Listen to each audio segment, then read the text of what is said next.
There was a great report back in 2003 through the U.S. Department of Education about the pervasiveness, about the widespread sexual abuse that was being perpetrated by school employees. It was a several hundred-page report that documented the different categories of employees at a school and who were most likely to sexually abuse people. And we found, for example, this coaches, of course, drama teachers, band directors, people like advanced placement teachers and special needs teachers. Who were they that were most likely to sexually abuse people? Well, the school officials or school employees who had the most isolated contact with students.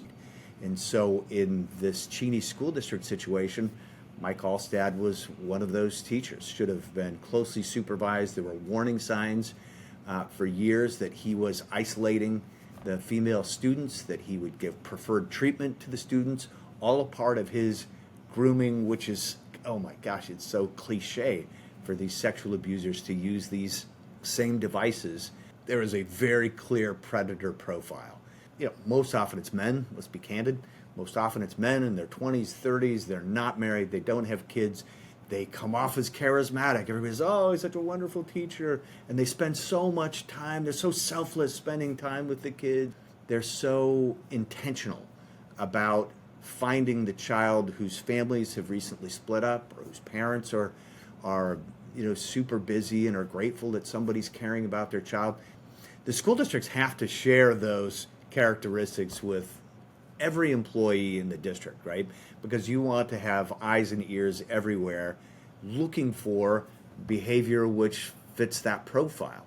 Part of the training has to be to empower every employee to understand what the characteristics are and to feel safe that they can at least raise the issue. We tend to be most of us conflict avoidant, and we're afraid that if we raise the issue, somebody's going to attack us and criticize us for our things.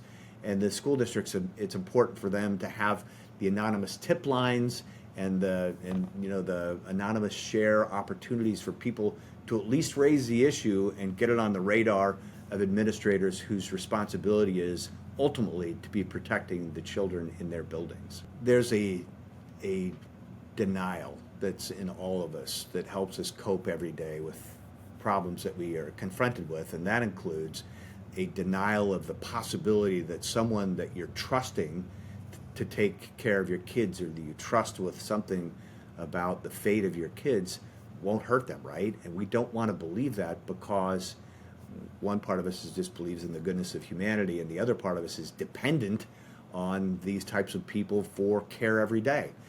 99% of the people who run schools, who teach at schools, who coach at schools are wonderful people with great intent to do good for our kids.